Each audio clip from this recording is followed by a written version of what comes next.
you found it. Youngsters are so quick on their feet. Oh, now, let me see. All right, that'll do. Come on out now, children.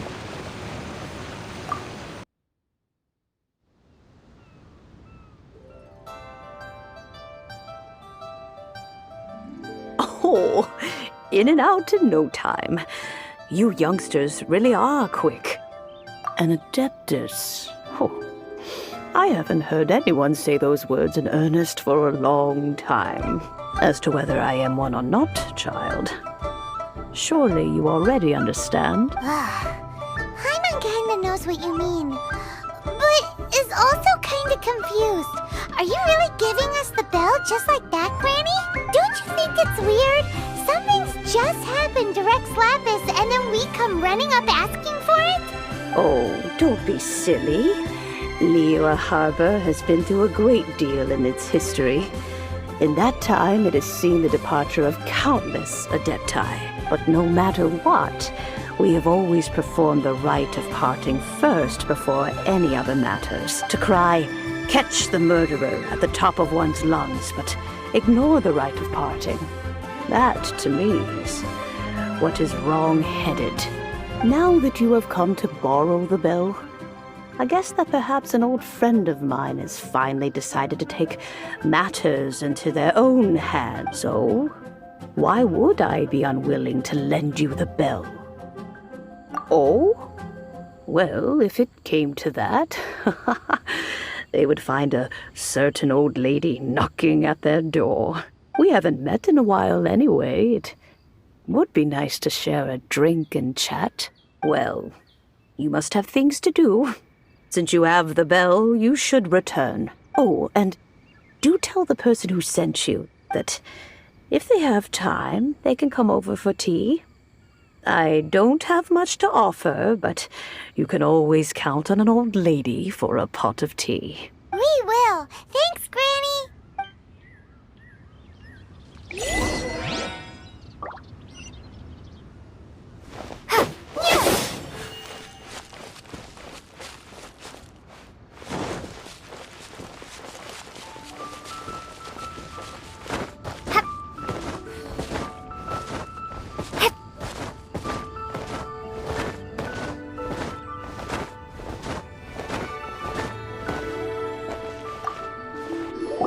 Indeed, this is the cleansing bell. It's in good condition. Let's place the perfume we've prepared inside.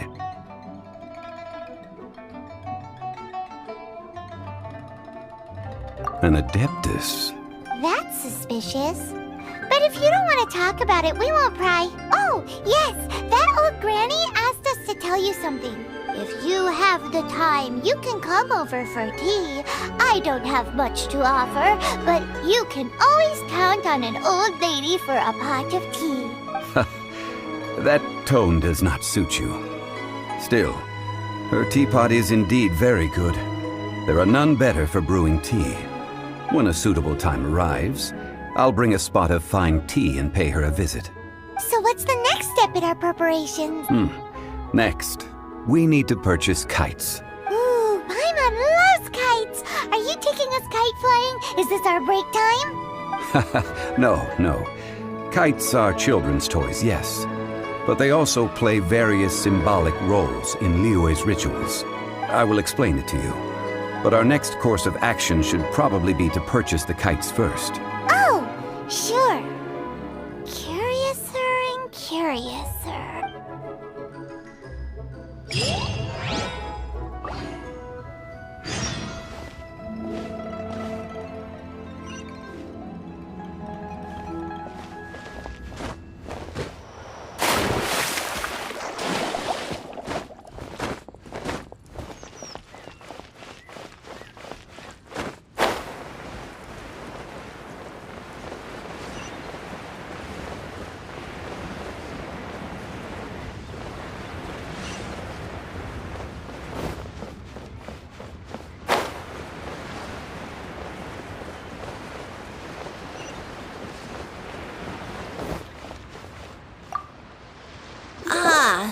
Sir, you're here. The 7 kites you asked for have been made to order.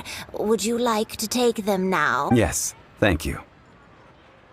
It's rare to see customers who want to buy this type of kite nowadays. In the early days, we used to get orders from people of all walks of life. Well, this is Mr. Zhongli from the Wangsheng Funeral Parlor, so he's probably well-versed in all these walks of life. We've talked about a whole bunch of things while traveling with him.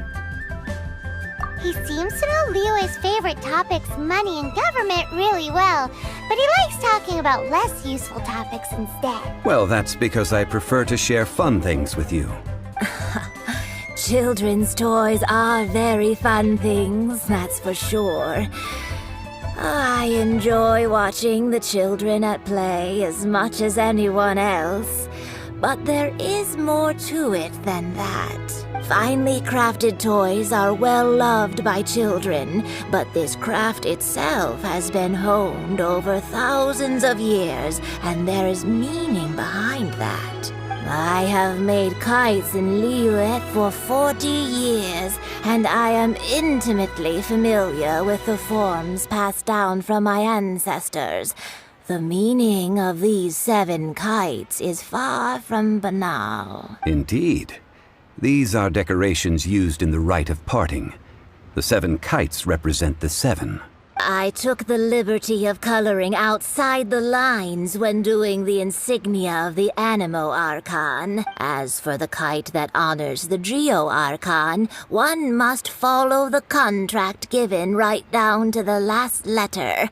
These patterns are ancient, and you can also find them in the Golden House. Ah, Paimon's heard that name before. Huh? The design of this kite displays a firm grasp on the cyclicality and eternity so dear to the Electro Archon. These markings of tree and leaf pay due honor to wisdom and the passage of time. All this on a single kite. Truly astonishing. Justice flows across the surface of the waters. War rages like a flame. As does that which the Cryo Archon once... Yes. These details are masterfully done.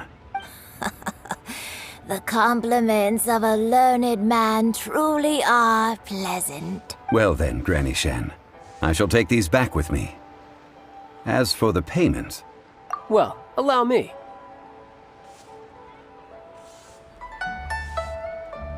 Hey, it's Child! No way. I was just passing through. I see Mr. Zhongli's the same as ever. When paying, well, when getting others to pay for him, he neither looks at the price tag nor his wallet. He knows a great deal about money, and about the trials of the common man. He just doesn't consider poverty to be something that could ever happen to him. Or perhaps, you could say that he cannot imagine himself lacking money. How has he not died of hunger yet? Child, you are as fond of jokes as ever. Well then, since we've purchased our kites without incident, there's no need to take a break before moving to the next step in our preparations. The rite of parting requires helping hands as well as materials. We should be able to find some people near the harbor. Oh, by the way, take this bag of money. You probably won't want to let Zhongli do the bargaining, if you know what I mean. Seems I missed out on some interesting information. I suppose I'll just have to find a more opportune moment next time.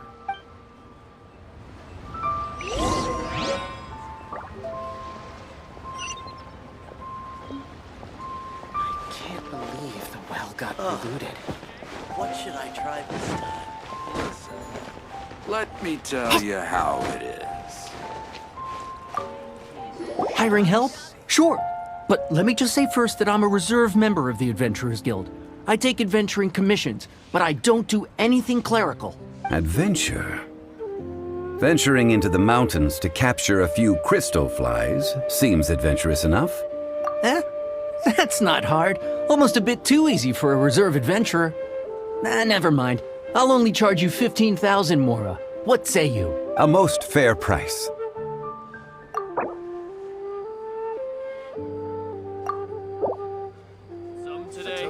That won't do, I'm afraid. It's too little. Too little, I say.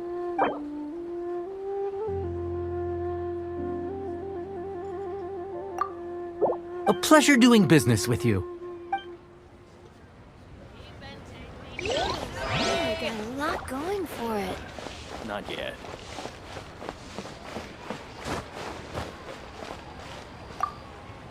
A full day of odd jobs at Eugene Terrace. No problem. 25,000 per day. A fair trade, yes? Whoa, that's expensive.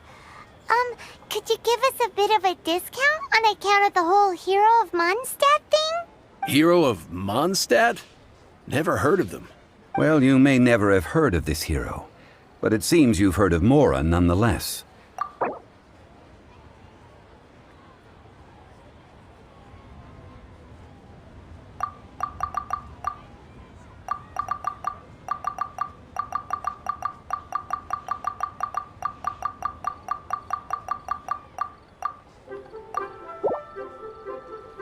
This price'll do. No loss to me for a day's work.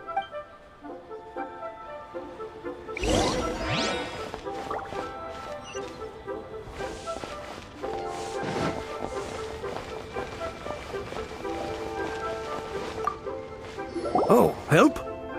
Sure. I, Tick, always put in 100% effort into everything I do. Of course, there'll be a premium if you want me to give 110%. So what's the job? Let me see. We are still missing some wooden implements over at Eugene Terrace. They aren't uncommon objects, so I didn't make any special preparations for them. No problem. That'll be 20,000 Mora for a single trip. How does that sound? Done. This is all you got? And child? No. He's putting up the money? Oh, still no. Wouldn't that mean I have to make 2 trips rather than 1? How about this? Let's make a trade. I'll take what you're offering right now, get me a single Chinxin flower, and I'll consider that payment for a detour to find this child fellow. How does that sound? Guess we've got no choice.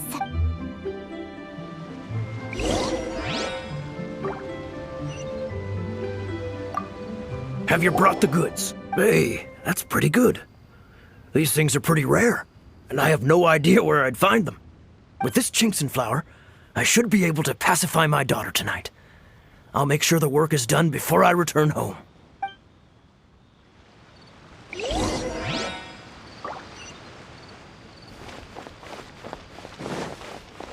Ha! Adventurer! Thank you for last over.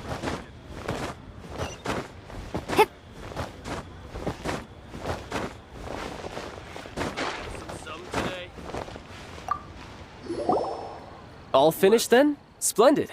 Any leftover cash is yours to keep. A favor for the Fatui should never go unrewarded. You think you can buy us off with some loose change? No way! Paimon demands to know when the next payment is coming. Well, how does this sound? You give me the information I need, and maybe I'll leave the Northland Bank's vaults open and unattended for half an hour. What info do you need? Huh. Does that mean you know what he's after? Yikes! You're right! Signora! You both need to calm down. I don't know what's gotten into you. Just what is this about? The atmosphere got so tense all of a sudden. Next, we need some everlasting incense. For this, we need to go to Boo Boo Pharmacy, the finest pharmacy in all of... Is everything okay? Everything is fine. I was just informing them that they need not return the surplus Mora. Now, if you'll excuse me, I must be going. Paimon definitely felt like Child wasn't happy with us just now. Made another handsome sum today. Try your luck trading on Jade?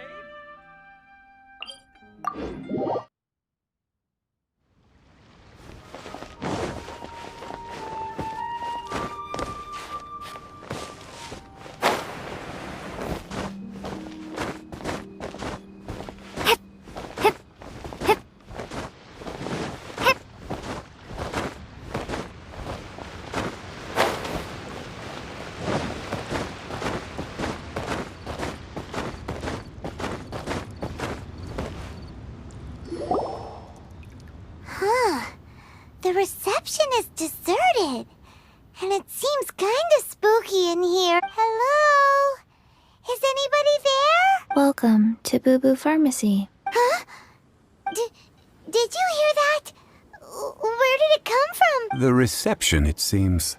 How about you go check it out, and Paimon will bring up the rear.